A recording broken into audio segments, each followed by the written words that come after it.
네, 은혜로운 찬송 감사함을 드립니다. 지지난주에 팔복이 되어서 말씀을 드렸고 일부 말씀드렸고 지난주에는 설 연휴라서 절기에 대해서 말씀드렸고 오늘 팔복에 대해서 후반부 말씀을 좀 전하도록 하겠습니다. 팔복은 예수님이 산 위에서 특별히 많은 설교를 하셨는데 첫 번째 설교가 팔복에 관한 이야기입니다. 이 설교는 제자들에게 하신 말씀입니다. 그러니까 이 시대에 모든 민족으로 제자 삼으라고 말씀했기 때문에 이 시대 우리들에게 하시는 말씀인 줄 믿고 잘 들으셔서 영의 양식을 삼으시기 바랍니다. 먼저 팔복을 좀 보도록 하겠습니다. 스크린 보여주세요. 애통하는 자는 복이 있나니 그들이 위로를 받을 것이요 온유한 자는 복이 있나니 그들이 땅을 기업으로 받을 것이며 의에 줄이고 목마른 자는 복이 있나니 그들이 배부를 것이며 긍휼히 여긴 자는 복이 있나니 그들이 긍휼히 여김을 받을 것이며 마음이 청결한 자는 복이 있나니 그들이 하나님을 볼 것이며 화평하게 하는 자는 복이 있나니 그들이 하나님의 아들이라 일컬음을 받을 것이며 의를 위하여 박해를 받는 자는 복이 있나니 전국이 그들의 것임이라. 자, 팔복에 대해서 말씀을 들었습니다. 내용을 정리하면 다음과 같습니다. 심령이 가난한 자 복이 있다. 그래서 1번부터 4번까지는요 우리가 제자로서 어떻게 성장해 나가야 되는가, 그래야지 복된 삶을 사는가라는 것들에 대해서 쓰고 있어. 지지난주에 여기까지 말씀드렸어요. 심령이 가난해서 하나님의 말씀으로 채우는 자. 그래서 두 번째, 말씀을 알고 나니까 죄가 무엇인지 깨달아서 죄에 대해서 애통하는 자. 그 다음에 죄에 대해서 깨닫고 나니까 온유, 프라시스. 이것은 변화된 심령, 믿음이 계속 성장해서 하나님의 성품을 닮아가는 자. 네 번째는 이제 비전을 갖는 거죠. 의, 하나님의 의, 제데카와 미슈파트.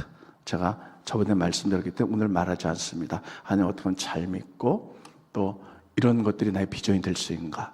그래서 1번부터 4번까지는요 제자로서 어떻게 믿음이 성장해 나가는가, 이런 자가 복이 있다, 이렇게 말씀하셨고요. 그래서 내가 믿음이 성장하면 5번부터 7번까지는요 관계예요. 내가 주변의 사람들에게 어떤 관계를 맺을 것인가. 제자로서 첫째, 긍휼히 여기는 자는 긍휼을 받을 것이다. 옆에 사람들을 긍휼히 여겨라. 두 번째, 마음이 청결해서 이중적인 마음을 쓰지 말고 안가벽이 똑같아 좋은 영향을 끼쳐라. 세 번째, 화평케. 우리가 많은 사람들 가운데 묶여 있어요. 그래서 미움과 시기와 또 고통이 있는데 이것을 다 푸는 자가 복이 있다. 그래서 제자로서 이런 관계로 발전해 나가야 된다. 그리고 마지막 8배는요 완성입니다. 그럼 제자로서 성장하고 주변의 관계를 잘 갖게 되면 제자로서의 마지막 완성은 무엇이냐? 우리가 하나님의 말씀을 전하다가 박해를 받아도 흔들리지 않는 것. 여러분, 많은 사람들이 좋을 때는 신앙생활 잘하지만 어렵고 힘들면 믿음을 저버리는 경우도 많이 있습니다. 근데 그렇지 않고 어떠한 환경이 오든지 간에 굳건하게 서는 믿음, 그런 자, 이런 자가 복이 있는데 이게 제자로서의 완성이다. 이렇게 연결되어서 팔복이 써 있습니다. 그런데 오늘은요 5복부터 8복까지에 대해서 말씀을 전하도록 하겠습니다. 이건 이제 관계적인 복입니다. 첫째,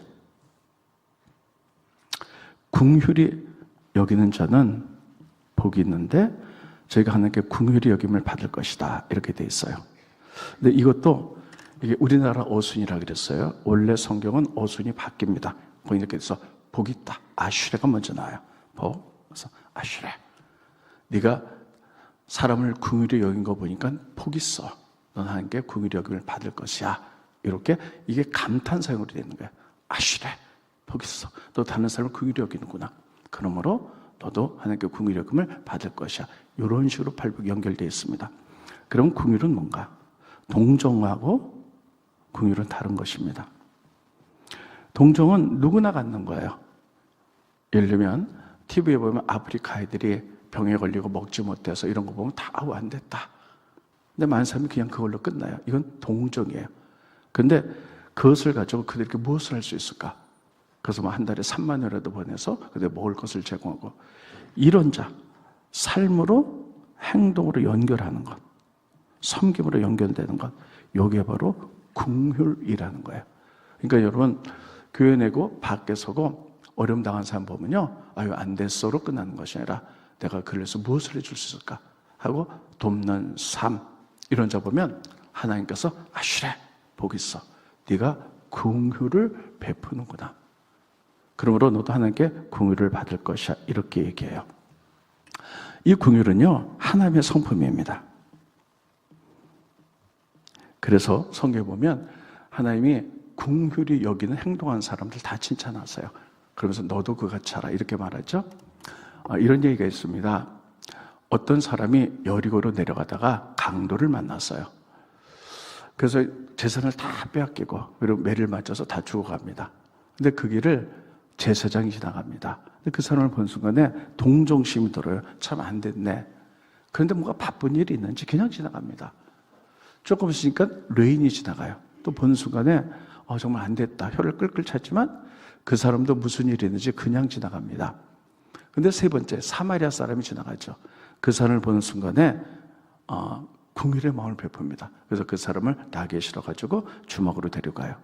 그래서는 기름으로 상처를 싸매고 주막 주인에게 돈을 주면서 이 사람을 모이고 치료해달라. 그러면서 이런 삶이 긍휼이라는 거예요. 이 하나의 성품을 가진 사람들의 특징이고, 제자로서 살고자 하는 사람들은 주변과 그런 관계를 맺어야 된다, 이렇게 말하고 있습니다. 이 하나의 성품이라고 그랬죠. 하나님은 요한복음 3장 16절에 보면 우리가 죄인이었을 때 우리를 아이고 죄 졌구나, 안 됐다, 이러지 않고요, 우리를 보고 안타깝게 여겨서 베푸셨어요. 어떻게 하면 우리 죄를 용서해 줄 수 있을까? 그래서 당신의 독생자를 보내셔서 피 흘려 돌아가시게 만들고 그 보혈로 구원받게 만들었죠. 그래서 이런 게 하나님의 성품 긍휼이에요. 요한복음 보겠습니다. 하나님의 세상을 이처럼 사랑하사, 그래서 아유 너희 죄에 빠졌구나, 안 됐다, 이게 아니에요. 사랑하사 행동하셨어요. 독생자를 보내셨으니 이는 그를 믿는 자마다 멸망하지 않고 영생을 얻게 하려 하심이라. 이렇게 긍휼을 베푸는 자가 복이 있다. 저는 우리 교회는 참 복된 교회라고 생각합니다. 정말 우리 교회는 정말 교회 내에 긍휼부가 있어서 연약하고 가난한 자를 돕지요. 옥회 사역팀이 있어요. 그래서 정말 많은 사람들 돕습니다. 또 우리 교회 많은 성도님이 정말 잘 섬기세요. 그래서 정말 연약한 자를 잘 섬기는, 이런 거 볼 때마다 참 복된 교회구나, 이런 생각을 해봅니다. 또 목요일과 또 주일날 오후에 다 반찬을 만들어가지고 독거노인들에게 다 배달하는 모습을 보면서 하나님이 이렇게 말할 거예요. 아시래, 하늘 비전께는 긍휼을 베푸는구나. 내가 너에게 긍휼을 베풀어 줄 것이야. 이렇게 말하는 줄 믿으시기 바랍니다. 그러면 이런 긍휼을 베푼 자에게는 하나님께서 반드시 그 어려움 당할 때 긍휼을 베푸세요. 그 대표적인 것이 바로 사도행전의 도르가입니다. 도르가 보면 여자 제자라고 쓰고 있어요. 그런데 이 여제자가, 여러분 그 당시 자기 달란트가 무엇이냐면 바느질하는 것, 옷 깎아서 옷 만드는 게 그게 달란트였어요. 근데 지금은 옷이 굉장히 흔하죠. 여러분 옷 집에 가면 그래도 5벌 다 있어요. 근데 지금부터 2000년 전에 예수님 당시에는요, 옷이 굉장히 귀했습니다. 그래서 일반 서민들은 옷이 한두 벌밖에 없었어요. 그리고 옷이 비쌌어요. 그래서 옷을 입으면 외출복, 잘 때 입으면 이불, 그리고 옷을 빨 때, 세탁할 때 보면요, 여러분 외출을 못해. 옷이 없으니까. 더군다나 옷이 막 찢어지고 이러면 참 힘들고 옷들이 비쌌습니다. 그래서 도르가는요, 그 당시에 가난한 사람들을 위해서 내가 할 수 있는 일, 그래서 옷감을 꺼내다가 그 바느질을 통해서 가난한 자에게 속옷과 겉옷을 나눠주는 긍휼을 베풀었어요. 하나님이 너 복되다 아시라, 이렇게 말씀하셨을 거예요. 그런데 이 도르가가 어느 날 갑자기 큰 병이 걸려서 갑자기 죽었어요. 그랬더니 베드로가 그 이야기를 듣고 도르가 집에 갔더니 사람들이 도르가가 만들어서 옷들을 다 보여주면서 이 사람이 이렇게 긍휼을 베풀었습니다, 이렇게 말하죠. 근데 베드로가 알고 기도했더니 하나님의 긍휼을 받고 도르가가 살아나는 이야기, 이게 사도행전에 있습니다. 스크린 보시죠. 베드로가 일어나 그들과 함께 가서 이름에 그들이 데리고 다락방에 올라가니 도르가가 죽어서 시원한 다락방에 시체를 올려놨어요. 모든 과부가 베드로 곁에 서서 울며 도르가가 그들에게 함께 있을 때 지은 속옷과 겉옷을 다 이렇게 보여줬어요. 이렇게 궁유를 베풀었다. 그랬더니 하나님이 그에게 궁유를 베풀어서 죽었는데 살아나게 만들어요. 이게 하나님의 일하는 원칙입니다. 이런 성경에 보면 하나님이 일하는 원칙들이 있어요. 근데 성경은 이렇게 말합니다. 가난한 자에게 궁유를 베푼 자는 어려움 당할 때 내가 반드시 그들을 구원하겠다는 거예요. 심지어 병이 들었을 때라도 내가 그들을 살리겠다고 하나님 약속하고 있어요. 이게 궁유를 베푼 자의 축복에 하나님 일하신 원칙입니다. 스크린 보십니다. 시편 이 부분은 여러분 메모해 주셔도 좋겠습니다. 가난한 자를 보살피는 자에게는 복이 있다. 이게 궁유를 베푼 자죠. 재앙이 나네. 여호와께서 그를 건지시리로다. 여러분 우리들도 일하다 보면 어려운 환경 속에 있을 수 있어요.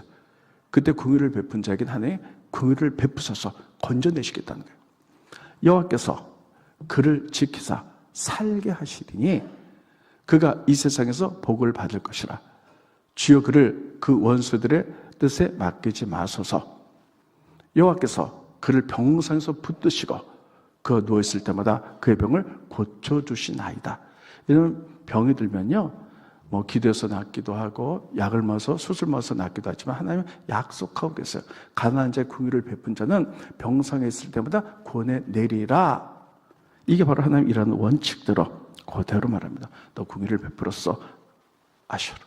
너 복 있구나. 네가 힘들고 어려울 때 나도 너에게 궁유를 베풀 것이야. 이렇게 말하고 있습니다. 저에게는요, 이렇게 하나님의 궁유를 힘있는 교회 되시기를 예수님의 이름으로 축원드리겠습니다. 이게 다섯 번째 복, 제자로서 관계 복이에요. 여섯 번째 복, 마음이 청결한 자는 복이 있는데 하나님 볼 것이다.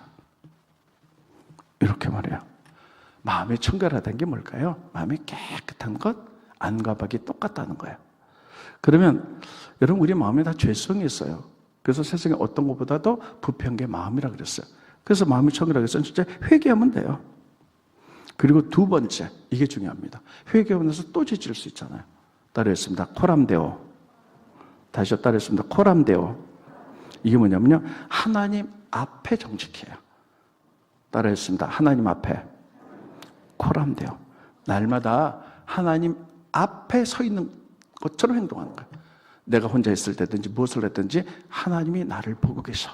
그래서 하나님 앞에 있는 자세로 삶을 살아내는 것, 이런 마음이 청결해집니다. 그래서 여러분들이 코람데오의 삶을 사시기를 예수님의 이름으로 축원드리겠습니다. 이 생각이 없으면요, 이중적인 생활이에요. 여러분 아무도 없고 혼자 있을 때 여러분 어떻게 사시나요? 그게 여러분의 진짜 모습일 수도 있어요. 그러므로 혼자 있고 아무도 없을 때라도 여러분 하나님 앞에 하나님 나 보고 계셔. 그래서 코람데오의 생활, 회개하고 이렇게 거룩의 생활을 유지해 나갈 때 마음이 청결한 것이고, 그것을 보면 하나님께서 아시래, 너 복 있구나. 마음이 참 청결하구나. 두 번째는요, 안과 밖이 똑같은 거예요. 속과 겉이 다르면요, 우리 이중성 이렇게 얘기를 하죠. 여러분 근데 안과 밖이 똑같아야 돼요. 근데 안과 밖에 다른 사람이 의외로 많고요. 신앙의 연륜이 깊어갈수록 때로는 저도 그렇습니다. 저도 어떨 때는 막 상황이 안 좋아서 속으로 막 부글부글 걷지만 겉으로는 다 웃으면서 이렇게 해요. 이게 뭡니까? 안과 밖이 다른 거예요. 성경에 보면요, 이런 사람을 하나님이 특별히 이스라엘 나라에서 바리새인들, 서기관들, 이 사람들은요, 이스라엘의 랍비들이고 그리고 존경받는 신앙인들이었어요. 그런데 예수님께서 이들에게 뭐라고 말하냐면요, 외식하는 자야, 회칠한 무덤아, 이렇게 얘기해요. 무덤은 뭡니까? 안에 막 시체가 썩어 있잖아요. 근데 겉으로는 깨끗하게 회를 쳐서 하얗고 예뻐요. 너희들은 겉으로는 대단히 예배 잘 드리는 것 같고 그렇게 해줘. 너희 마음속에는 특별히 시기, 질투, 물질에 대한 욕망, 성욕 뭐 이런 걸로 가득 차. 위선으로 가득 찼던 거예요. 그래서 너희가 회칠한 무덤이다. 안가박이 다르다. 이렇게 얘기하죠. 이건 마음에 청결한 게 아니에요. 스크린 보십니다. 마태복음에 보면 화 있을저 외식하는 서기관들과 바리새인들이요 회칠한 무덤과 같으니 겉으로는 하얗게 회를 칠해서 아름답게 보이나 그 안에는 죽은 사람의 뼈와 모든 더러운 것이 가득하도다. 여러분, 우리도 이런 경우가 다 있습니다. 몇 년 전에 저희 교회는 아닙니다. 어떤 젊은이하고 상담을 좀 했어요. 그때 그분이 이렇게 얘기했습니다. 저희 부모님을 보면 저는 신앙생활 안 하고 싶습니다. 그래요. 그래서 왜 그랬더니 부모님이 어떤데 그게 중직이라는 거예요. 그런데 교회에서는 그렇게 친절하게 막 하는데 집에만 오면 막 두 분이 앉아가지고 누구 욕하고 원망하고 불평하고 막 이게 일상이라는 거예요. 그래서 어떻게 믿음 생활하는 부모님이 저래? 안가박이 다른 모습을 통해서 하기 너무 실망해가지고 저게 신앙생활이라면 난 안 하고 싶다. 이런 것들을 들은 적이 있습니다. 그래서 여러분 따르겠습니다. 코람데오. 네, 안가박이 똑같고 하나님 앞에서 정직하게 설 때 하나님께서는 아슈로 내가 복이 있어. 그런 자에게 축복을 하는데 하나님을 볼 것이야. 이렇게 얘기해요. 이거 하나님 본다는 걸요 문자적으로 해석하면 안 됩니다. 그럼 진짜 하나님을 딱 보냐? 아니에요. 성경에 보면 하나님 본 자는 죽어요. 그래서 이런 모세가 호레스에 올라가서 하나님 영광 보여달라고 그랬죠. 근데 하나님이 이렇게 말합니다. 나를 보면 죽는다. 그래서요 그를 하나님의 영광이 드러나는데요 이렇게 다 덮으세요. 그리고 하나님 지나면서 뒤만 보게 만들어요. 죽지 않고 하나님의 영광을 뒤를 보고 하게 하죠. 그 부분 보겠습니다. 출애굽기에 보면 또 이르시되 내가 내 얼굴을 보지 못하리니 나를 보고 살 자가 없음이니라. 여호와께서 또 이르시기를 보라 내 곁에 한 장소가 있으니 너는 그 반석 위에 서라. 내 영광이 지나갈 때에 내가 너를 반석 틈에 두고 내가 지나가도록 내 손으로를 덮었다가 손을 거두리니 내가 내 등을 볼 것이요 얼굴은 보지 못하리라. 그래서 하나님 얼굴 보지 않고 등만 보다 영광을 등만 보다 이렇게 해서 하나님 살려냈죠. 이게 뭡니까? 하나님 본다는 건 뭔가요? 이거는요 실제로 문제적으로 해서는 안 되고요 하나님의 임재를 경험한다는 거예요. 따라서 하나님의 임재, 하나님 살아계심을 경험하는 임재를. 여러분 저는 신앙인의 복 가운데 이게 가장 큰 복인 것 같아요. 하나님의 살아계신 임재를 경험하는 것. 하나님의 임재를 언제 제일 많이 경험하나요? 예배 시간이에요. 예배 시간에 전심으로 찬송하서 막 전율이 오면서 또 막 감동이 있죠. 이게 하나님의 임재를 경험하는 거거든요. 그러면 세상의 어려움과 이런 거 다 내려놓게 되고요. 세상이 줄 수 없는 평강과 기쁨을 누리고요. 어떤 문제가 온다 할지라도 하나님 주신 믿음으로 극복할 수 있도록 하나님이 하세요. 이게 하나님의 임재를 경험하게 될 것이요. 그래서 저는 하나님의 임재를 경험하는 게 가장 큰 축복이다. 그건 마음이 청결해야 돼. 죄가 없어야지 그런 걸 경험할 수 있습니다. 그런데 여러분, 우리는 이 땅에서는 또 인간이기 때문에 막 예배드리고 하나님의 임재를 경험해서 충만한데 또 세상에 나가면 또 잃어버리고 막 이렇지요. 그런데 여러분 우리가 나중에 죽어서 천국에 가면요 하나님의 완벽한 하나님과 나와 1대1의 관계 완벽한 임재가 있는 거예요. 하나님의 통치를 받으면 그게 천국이에요. 완전한 기쁨이 있고 죽음과 슬픔과 눈물과 고통과 좌절이 없는 것. 이게 하나님의 천국이죠. 그래서 여러분 늘 마음을 청결하고 하나님 앞에 코람되어 삶을 사시기를 예수님 여러분 축원드리겠습니다. 이게 바로 제자의 삶이에요. 그렇다면 마음의 청결함은요 다른 사람에게 이중생활 안 하죠. 다른 사람에게 좋은 영향을 끼치죠. 하나님을 임재를 경험하게 될 줄로 믿습니다. 세 번째는요 이게 다른 사람의 관계에서 화평케 하는 자. 복이 있나니 그 하나님의 아들이라 칭함받을 것이다. 이렇게 쓰고 있어요. 화평, 평강이죠. 따르시나 평화를 만드는 자, 화목케 하는 자. 여러분 오늘 3부 예배 때는 열린 찬송을 하기 때문에 안 불렀는데요 1부, 2부 때는요 주여 나를 평화의 도구로 서주소서. 더 이상 하면 은혜가 안 되니까 여기까지 이렇게 하는데요. 이렇게 평강, 화평을 만드는 자 있으면요, 너 복 있어. 아슈레, 네가 정말 하나님의 아들이야. 여러분, 교회에 대해서 아무리 기도 많이 하고 성경 많이 읽어도요, 세상에 믿지 않는 사람들은 눈 하나 깠다가 안 해요. 감동도 안 받아요. 그래, 그게 나랑 무슨 상관이야? 네가 기도 금식 기도했다고 나랑 무슨 상관이야? 감동도 안 받습니다. 그런데 우리가 세상에 나가서 담들을 헐고 다른 사람과 관계 화평하게 만들어내고 그러면요, 사람들이 그것을 통해서 우리를 통해서 하나님을 보는 거예요. 하나님의 사람이 정말 다르구나. 하나님의 아들로 칭함받게 될 줄로 믿습니다. 그러면 우리가 어떤 부분에서 평강, 화평을 만들어야 될까? 첫째, 하나님과의 관계에서. 두 번째, 사람과의 관계에서.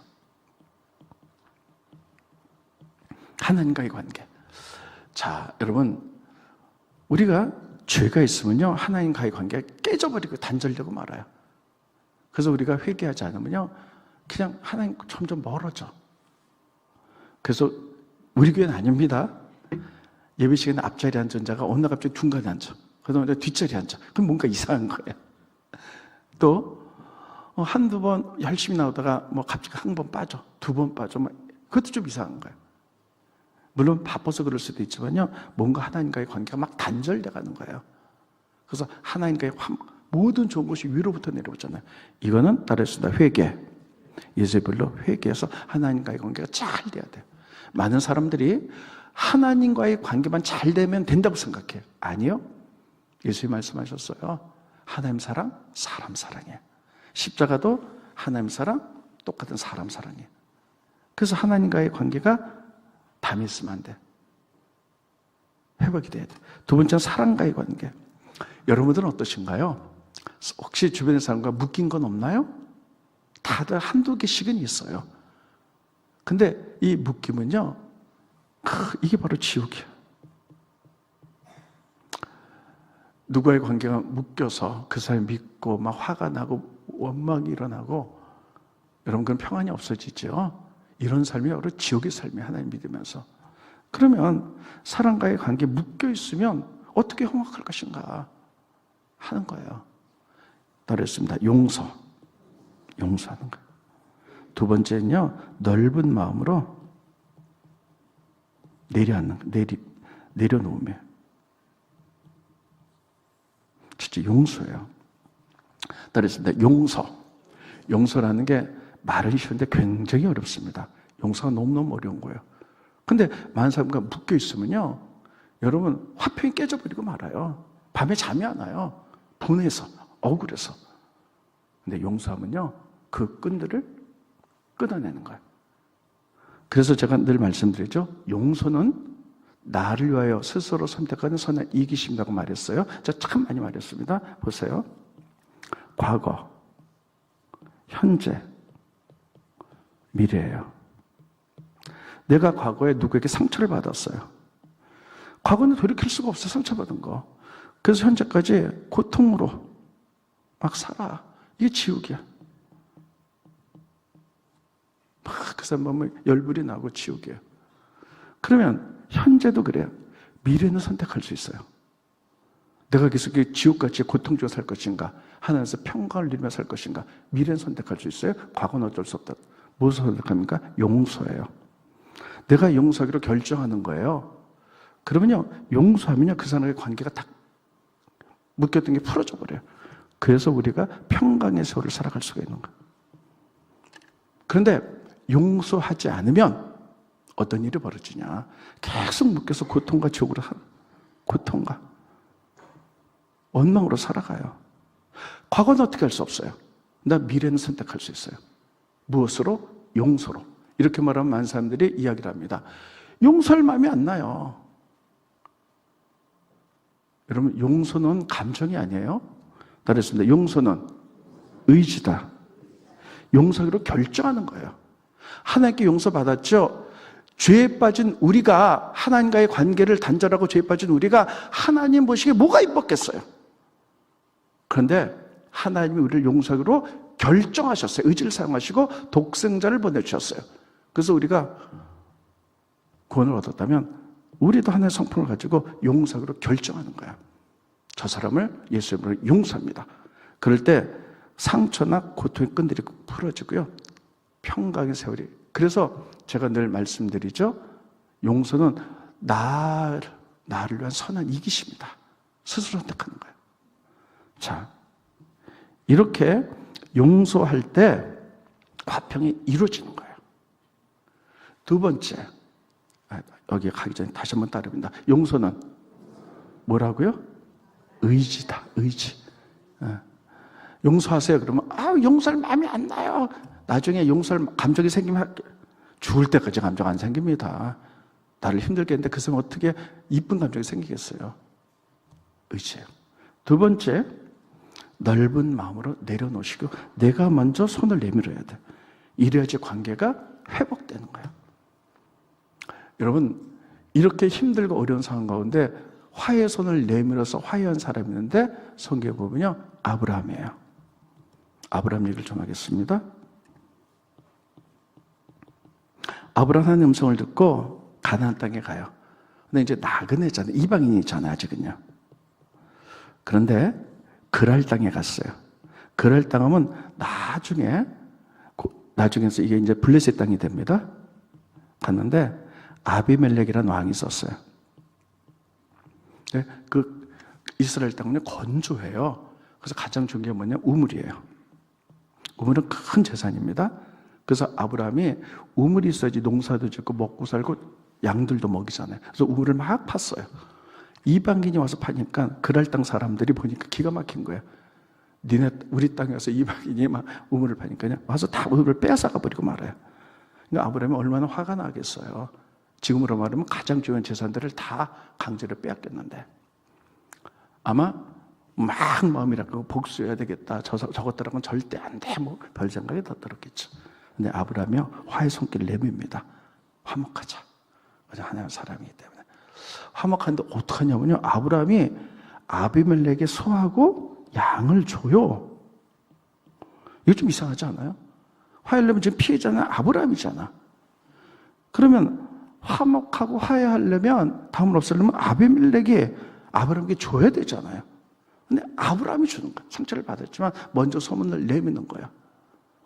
그리고 나서 암양 새끼 7마리를 또 줘요.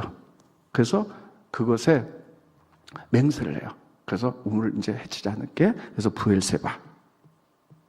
그래서 맹세 우물이다. 이렇게 말해서 화목하게 되는 장면이 나오는데 그 부분 보고 설명드리겠습니다. 아브라함이 양과 소를 가져다가 아비멜렉이 주고, 이게 말이 이상하잖아요. 지금 아브라함이 빼앗겼기 때문에 아비멜렉이 줘야 되는데 오히려 줘요. 피해자가. 두 사람과 서로 언약을 세우니라. 아브라함이 7 암양 새끼를 따로 또 놓으니 아비멜렉이 아브라함에게 이르되 이 7 암양 새끼를 따로 놓으면 이게 어쩐 일이냐? 왜 그 7 암양 새끼를 놓느냐? 하니 아브라함이 이르되 너는 내 손에서 이 암양 새끼 7을 받아 내가 이 우물을 판 증거로 삼으라. 이렇게 얘기하면서 부엘사바. 이렇게 말하죠. 그 사람은 거기서 서로 맹세했으므로 그것을 부엘사라. 맹세 우물이라 하였더라. 창세기에 이렇게 나오죠. 그러면 여기서 뭐냐면 지금 아브라함이 피해자잖아요. 그래서 관계가 어렵잖아요. 상처를 받았잖아요. 그런데 그럼 아비멜렉이 서로 담화하려면 아비멜렉이 줘야 되잖아요. 또 뭔가. 근데 아브라함이 화해선을 내면서 더 내려놓습니다. 양과 소를 줘요. 그래서 화목의가 이루어지는 거예요. 이게 없다면 어떻게 될까요? 네가 내 재산권을 뺏어가지고 두고보자 너 잘 되나 보다 나도 복수할 거야. 너도 이렇게 막 치열하게 해요. 이렇게 되면 절대 화목할 수가 없어요. 믿는 사람인데 더 먼저 내려놨어. 그러나서 부엘세바 앞으로 우리 화목의 언약을 맺자면서 암양 새끼 7마리를 주거든요. 근데 왜 암양 새끼 7마리일까? 7은 완전수고요. 암양은 뭡니까? 새끼를 계속 낳잖아요. 우리가 맹세한 게 이 암양이 또 새끼 낳고 계속 되듯이 이 맹세는 계속 될 거야. 끝까지 될 거야. 이런 의식에서 암양 7마리 새끼를 주는 거예요. 그래서 이것을 통해서 깨닫는 것은 바로 이겁니다. 우리가 화평을 누리기 위해서는요, 담을 헐기 위해서는요, 바로 우리가 용서하는 거고요. 두 번째, 넓은 마음으로 손을 먼저 내는 거, 때론 내려놓는 거예요. 이거 없으면 절대 화목은 없습니다. 그래서 한번 따라해 보겠습니다. 더 내려놓자. 한번 더 얘기해 보겠습니다. 더 먼저 화목의 손을 내밀자. 예, 이런 사람들이 있으면요, 하나님의 아시래, 너 정말 복이 있구나. 네가 힘들고 손해보는 것 같아도 화평을 만들어내는구나. 너 하나님의 아들이야. 이렇게 불린 줄 믿으시기를 예수님의 이름으로 축원드리겠습니다. 그래서요, 팔복을 다시 보면요, 이렇게 되어 있습니다. 심령이 가난한 자부터 의의 비전까지 목마른 자는 우리가 제대로서 어떻게 성장해 나가는 게 복인가? 그래서 우리가 성장했으면 두 번째, 주변과 어떻게 관계를 가져가는 게 복인가? 마지막으로 좋은 관계를 가졌으면 제자의 완성은 무엇이냐? 바로 좋을 때뿐만 아니라 환난과 핍박을 받고 힘들 때라도 믿음을 지켜나는 것. 의를 위해서 박해받을 때라도 믿음 지켜나는 것. 이게 완성이라는 거예요. 여러분 어떻습니까? 우리 주변에 보면요, 신앙생활하다 조금 힘들고 어려우면 다 넘어져 교회 한다. 이건 너무너무 많아요. 좋을 때만 제대로 삶을 사는 게 아니라 완성은 무엇이냐? 우리가 힘들고 어렵고 좀만 그래도요, 끝까지 자기 삶을 믿음으로 지켜내는 것. 그래서 마지막에 의로운 생활하다가 박해를 받는다 할지라도 흔들리지 않는 자가 복이 있다는 거예요. 요한계시록에 이 부분이 잘 나타나고 있습니다. 요한계시록은 7교회가 나타나요. 거기에 빌라델비아 교회가 있어요. 그런데 그 당시에 로마가 막 예수 믿는 사람들, 교회들 핍박했잖아요. 그래서 많은 교회에서 다 폐교했어요. 그렇게 제자로 살기 결정해놓고 다 폐교합니다. 근데 빌라델비아 교회는 작은 교회지만 끝까지 믿음을 지켜요. 좋을 때뿐만 아니라 의를 위하여 환난과 핍박이 와도 끝까지 지켜요. 하나님이 아시래, 너 복이 있다. 그래서 그 교회를 칭찬하죠. 스크린봇입니다. 볼지어다, 내가 내 앞에 열린 문을 두었을 때 능히 닫을 사람이 없으리라. 내가 내 행위를 하노니, 내가 작은 능력을 가지고도, 그러니까 교회는 작았어요. 너도 내 말을 지키며 내 이름을 배반하지 아니하였도다. 환난과 핍박이 와도 믿음 지키는 것, 이게 완성이에요. 넘겨주시고요. 내가 속히 오리니 내가 가진 것을 굳게 잡아 아무도 내 면류관을 빼앗기지 못하게 하라. 이기는 자는 내 하나님의 성전의 기둥이 되게 할 것이고, 그가 결코 다시 나가지 아니하리라. 내가 하나님의 이름과 하나님의 성, 곧 하늘에서 내 하나님께로부터 내려오는 새 예루살렘의 이름과 하나님의 새 이름을 너 위에 기록한다는 거예요. 이게 완성이에요. 여러분, 우리가 신앙이 잘 자랐고 하나님과 사람과의 관계가 좋아, 이게 최고봉 같죠? 그런데 환난과 핍박이 왔다고, 환경이 어렵다고 확 넘어져 버리고 배교하는 것, 이거 아니라는 거예요. 의를 위해서 박해를 받아도 꿋꿋하게 써. 이게 완성이라는 거예요. 어떠한 환경이 되든 간에 믿음 지킨 제자의 삶, 이게 완성이다. 그래서 팔복이 이렇게 연결되어 있어요. 믿음이 성장하는 자가 복이 있고, 주변과 어떤 관계를 가질 것인가. 이런 거는 좋을 때뿐만 아니라 힘들고 어렵고 박해를 받아서 목숨이 위험한 순간에도 이렇게 사는 자가 제자의 완성이라는 거예요.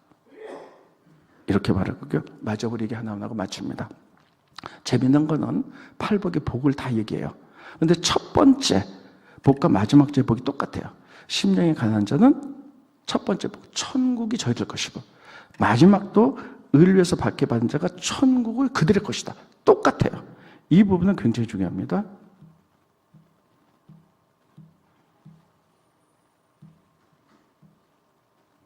자, 첫 번째 하면서 천국.